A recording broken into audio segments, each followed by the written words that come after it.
Exodo Kapitulo 22.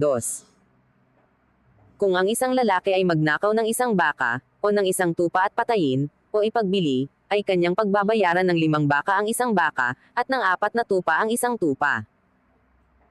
Kung ang isang magnanakaw ay masumpungan, na naninira, at masaktan na ano't namatay ay hindi aariing mamamatay tao ang pumatay.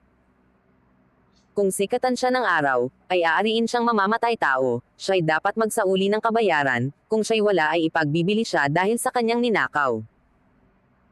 Kung ang ninakaw ay masumpong ang buhay sa kanyang kamay, maging baka, o asno, o tupa, ay magbabayad siya ng ibayo.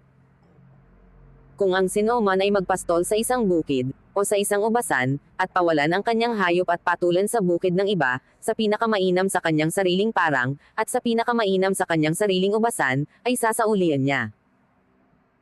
Kung may magninggas na apoy, at magtangay ng mga tinak, na anupat ang mga mandala, o ang mga uhay, o ang bukid ay masunog, ay tunay na magbabayad yaong nagpaninggas ng apoy. Kung ang sinoman ay magpatago sa kanyang kapwa ng salapi o pag-aari, at nakawin sa bahay ng taong yaon, kung masumpungan ang magnanakaw, ay magbabayad ng ibayo. Kung hindi masumpungan ang magnanakaw, ay lalapit ang may-ari ng bahay sa Diyos, upang maalaman kung hindi niya pinakialaman ang pag-aari ng kanyang kapwa. Sapagkat lahat ng bagay na pagsalangsang, maging sa baka, sa asno, sa tupa, sa damit, o sa anumang bagay na nawala, na may magsabi, ito nga ay akin, ay dadalhin sa harap ng Diyos ang usap ng dalawa, yaong parurusahan ng Diyos ay magbabayad ng ibayo sa kanyang kapwa.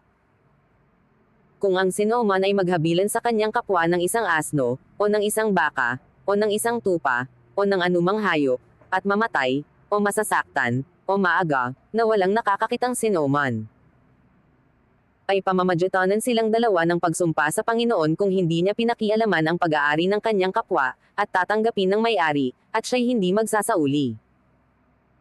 Datapwat kung kanyang ninakaw sa kanya ay sasaulian niya ang may-ari niyaon. Kung nalapa ay dadaling pinakapatoto, at hindi sasaulian ang nalapa. At kung ang sinoman ay humiram ng anuman sa kanyang kapwa, at masaktan, o mamatay, na hindi kaharap ang may-ari, ay walang pagsala na siya'y magsasauli. Kung ang may-ari niyaon ay kaharap, ay hindi niya sasaulian, kung isang bagay na pinauupahan ay ihuhulog sa kanyang kopahan.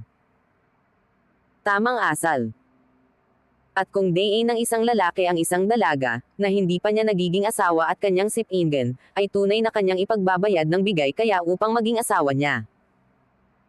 Kung itangjing mainam ng kanyang ama na ibigay sa kanya, ay magbabayad siya ng salapi, ayon sa bigay kaya sa mga dalaga. Huwag mong babatahing mabuhay ang isang babaeng manggagawi. Sino mang makiapid sa isang hayop ay papatayang walang pagsala. Yaong maghain sa anumang Diyos, maliban sa Panginoon lamang, ay lubos na papatayin. At ang taga-ibang lupa ay huwag mong aapihin, o pipighatiin man, sapagkat kayo'y naging taga-ibang lupa sa lupain ng Ehipto. Huwag mong papagdadalamhatiin ang sinumang babaeng baw, o ulila.